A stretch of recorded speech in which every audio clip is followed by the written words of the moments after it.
So right here we have the World Shaper Precon completely unedited, and right here we have the commander for that deck, which is Hearthhull, the Worldseed, which reads: pay 1 mana, tap, sacrifice a land, draw 2 cards. You may play an additional land this turn. Flying Vigilance Haste. Whenever you sacrifice a land, each opponent loses 2 life. It's important to remember, new players, that this has the ability Station. So we have to tap a creature that we control. Based on that creature's power, we're going to add counters to Hearthhull. So if we have this Explorer in play, we would tap this creature, which is going to put 2 counters on this, which would then unlock this ability. Once this 2 becomes an 8 and this has 8 counters, we would then unlock this ability. So something that's brand new to Magic the Gathering. I think it definitely made all of us very excited. So what I'm going to do is I'm going to shuffle this really quickly and cut the deck. To keep in mind that the purpose of this video is for us to go over the deck, see how it plays. I'm going to talk my way through the deck turn by turn so that you guys can decide whether you want to build this deck or just learn how to play it. We're going to go ahead and draw 7 here. And we draw into a forest, a swamp, terramorphic expanse, shelter thicket, fabled. Whoa, 1, 2, 3, 4, 5, 6, and 7. Yeah, this is an example of a hand, new players, that you do not keep because it's nothing but lands. So we're just gonna go ahead and shuffle, and I think we judge the deck based on the amount of times that we have to shuffle as well. I did shuffle this pretty good, and for me to see that many lands in a row would be indicative of the reality that there may be a lot of lands inside this deck. And sometimes in decks you need to play a lot of lands and sometimes you don't, but we'll see what we get here. A forest, Infernal Grasp, Sorrel, my favorite commander, Loam Crafter, Fawn, Night's Whisper, Soul of Windgrace, and then a Umidian Hatchery, which we will keep this land. Unfortunately, we don't really have a way to ramp here, but we're just gonna go along with it. We'll just imagine somebody passes the turn. We'll go ahead and draw into a Putrefy. We're drawing into all the removal right now. We'll just go ahead and play this forest and then pass the turn. We will draw into a Myriad Landscape, a tap land that we're not gonna play right now. I mean, we could play right now. Let's just play this Hatchery, and then what we're gonna do is, if I count my hand, 1, 2, 3, 4, 5, 6, 7. If I draw 2 cards, I'll go 1, 2, 3, 4, 5, 6, 7, 8. I kind of don't want to play the Night's Whisper because we're gonna be forced to discard a card. I mean, do we really even care how many cards if we discard? It doesn't matter. Let's do the fun thing. We're gonna do this every time we tap this land. This gets a hatchling counter, so I'm gonna go ahead and put a counter on here so that it has it. And yeah, so what I'm gonna do is I'm gonna play the Night's Whisper. We're gonna lose 2 life, and then we're gonna draw 1, 2 cards, which is gonna be a Maestro's Theater and the Binding of the Old Gods, more removal. So after that happens, we're gonna have to go to discard. I'm gonna discard this Putrefy. We'll keep it. We'll discard the Putrefy, and then we'll go ahead and just pass the turn. We'll untap and draw into a Twilight Mire, which is excellent because that's a land that we can utilize right now. But the thing is that, is there a card that we really even feel like playing? Hearthhull, we're not getting onto the battlefield in another turn. I think that we just use this turn to set up. I mean, we could play the Lone Crafter Fawn, but to me, we're not really, if we discard 1 or more land cards and we do return that many cards, non-land permanent cards from graveyard to your hand, that doesn't really do anything for us right here. So I think in this situation, new players, we just set up for the future, because unless we're destroying something with an Infernal Grasp, let's just say we're destroying something with Infernal Grasp or something we want to kill. So let's go ahead and put one of the tap lands into play. I think that I want to put the Maestro's Theater into play. So we'll do this. This will enter and immediately be sacrificed. We're going to go ahead and grab a forest.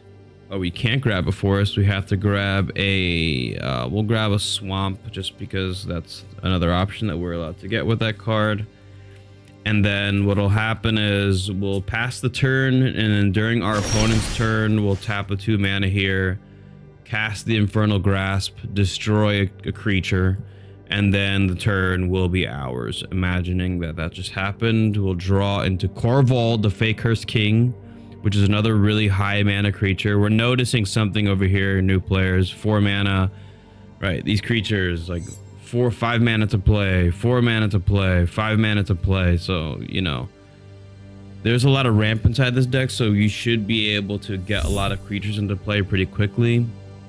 But the thing is like, even if I was to play Hearthhull this turn, we don't have another creature in play to station it. So what I would recommend is, because technically, like, look, new players, I could play Twilight Mire and I could tap 4, put Hearthhull into play, but then now Hearthhull is just kind of sitting there, because remember, in order for us to use Hearthhull's ability, we have to get his station, or its station, to 2+ with charge counters. So that would kind of be like a wasted turn. So I think what I'm gonna choose to do here is, instead of playing a Twilight Mire, we can go ahead and I don't know, I feel like we just play the Twilight Mire. Yeah, we'll tap 4. This will get another charge counter. This is up to 3 at this point. We'll play Binding of the Old Gods and destroy target non-land permanent opponent controls. And look, new players, we just cast removal on the last turn. We're casting removal again, which is totally like a play style. You know, every single time you do this, you're removing a card that your opponent played, essentially. Like, and if they spent their entire turn playing a card and you destroy it, you essentially deleted their turn, you know? So we're basically skipping opponent's turns over here. This is going to be at 1 loyalty. We'll go ahead and pass. And then we're going to draw for turn into a Gitrog monster, another 5 mana creature that we have over here. And which is a really good creature for us to have. This will go to 2. And then this is going to search our library for a forest. Now, I think that inside this deck, there are forests that tap for multiple colors of mana. So keep that in mind, new players. Like this card over here, technically is a swamp forest.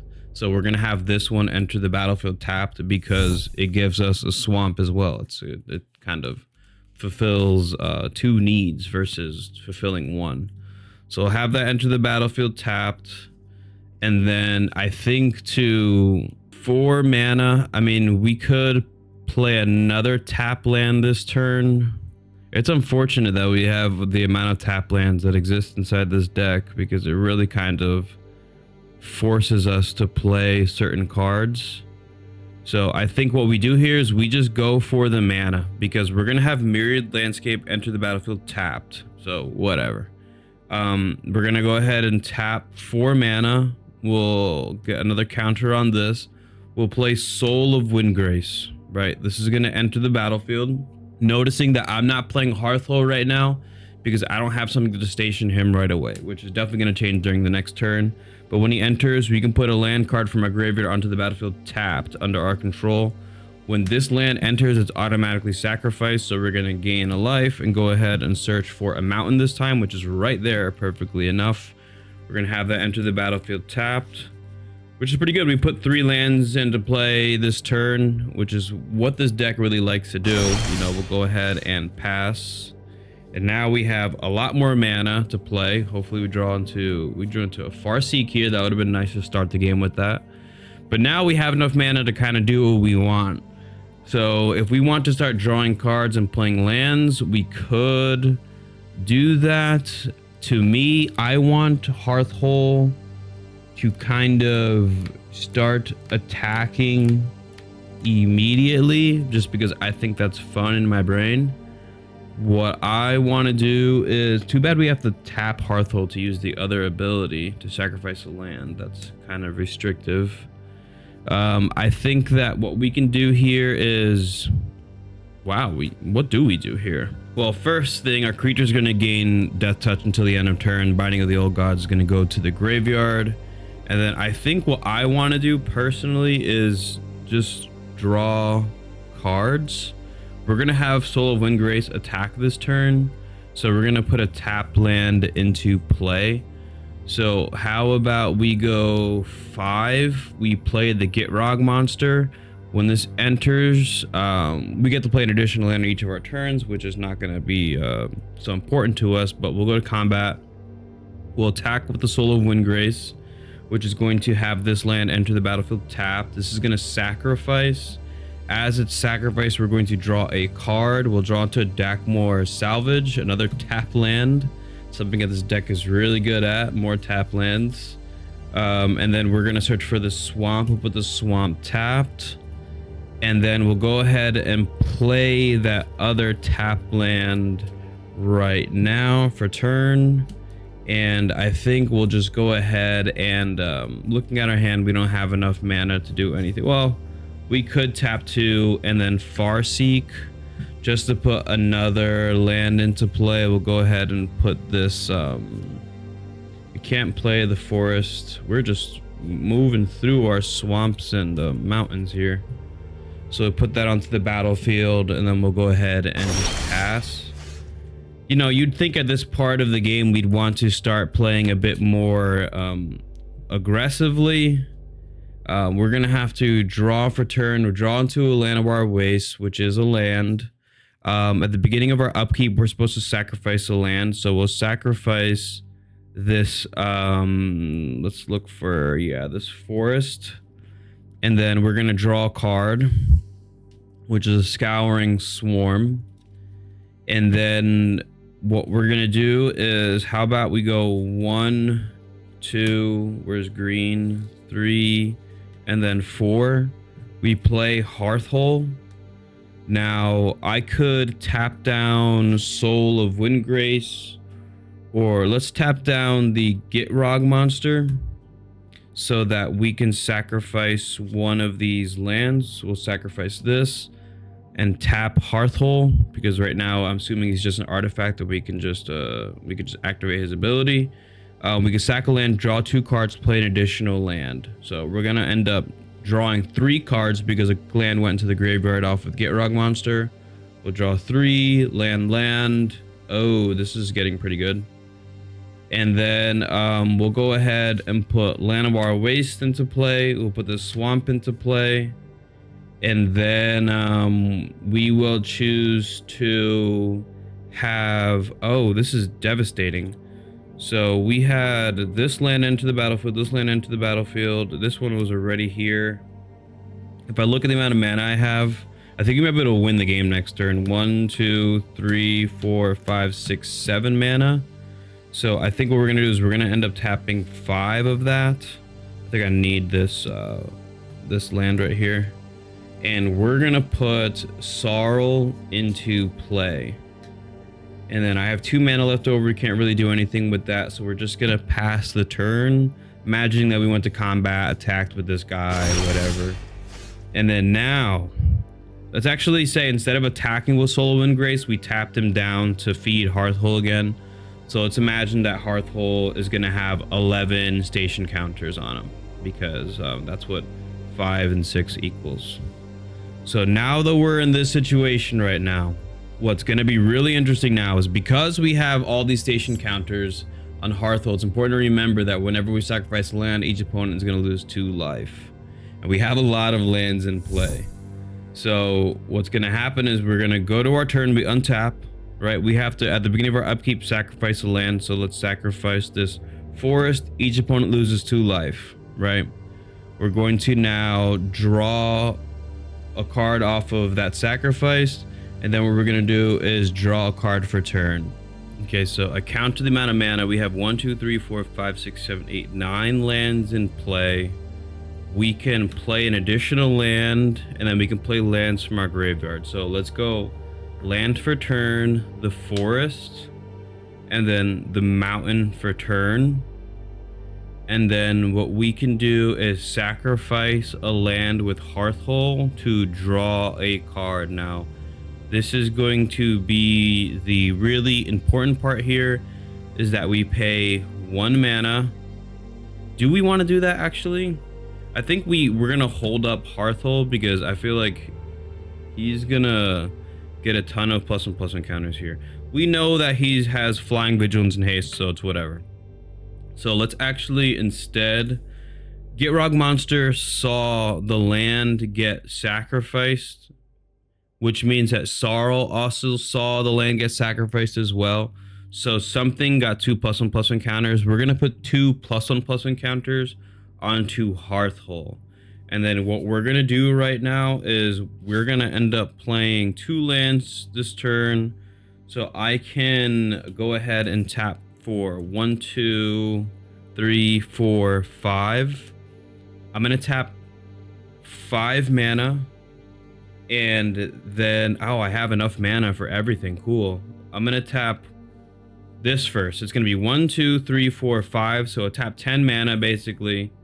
And I'm going to play not God Eternal Bantu. We're gonna play Mazarek first. And I'm specifically choosing to put both of these cards on top of each other because each of these cards over here put counters on things when things are sacrificed.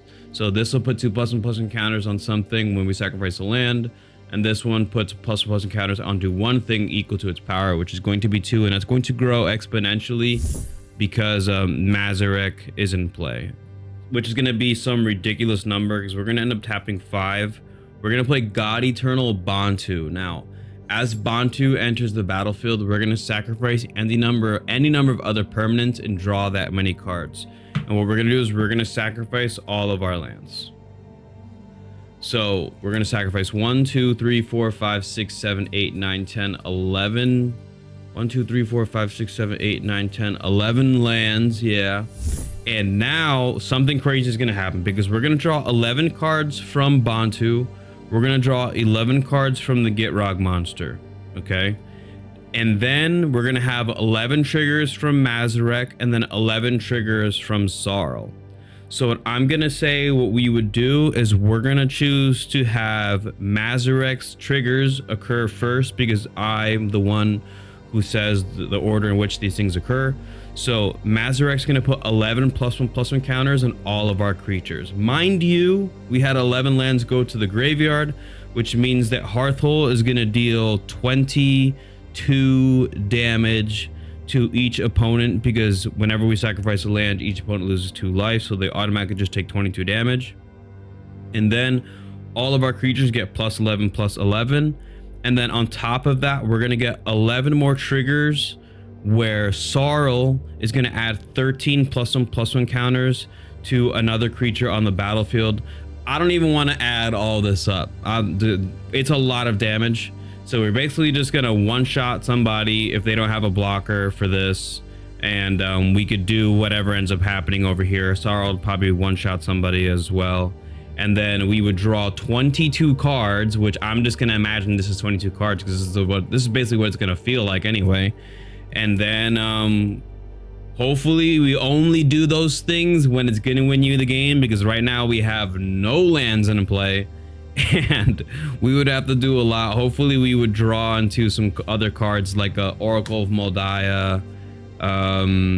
Yeah, we just want to get cards that definitely allow us to play extra lands per turn. The Horizon Explorer would probably help, just so that we also have Sorrel still in play. So the lands that we sacrifice, we could still play for turn, which would definitely help us to kind of catch up inside this game. And yeah, so that's basically how this deck works. That was pretty fun, you know, but when you blow everything up, just to make sure that you're going to win, because otherwise you're going to be in a pretty poor position. This deck is great, man. I think for people playing, for people that are just getting into the game, there may be a bit of a learning curve, but for people that have experience playing, you know, it's just incredibly fun. It plays a lot like my Sequar Deathkeeper deck, where I just destroy the lands and then win the game. Very similar.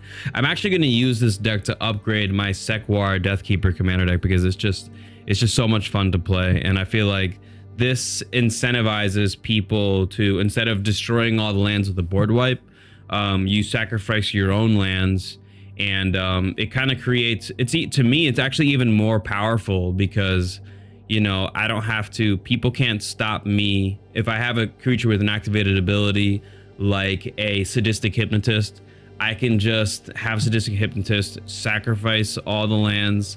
Hopefully, you know, I also turn those lands into creatures, so that allows me to use a Sadistic Hypnotist.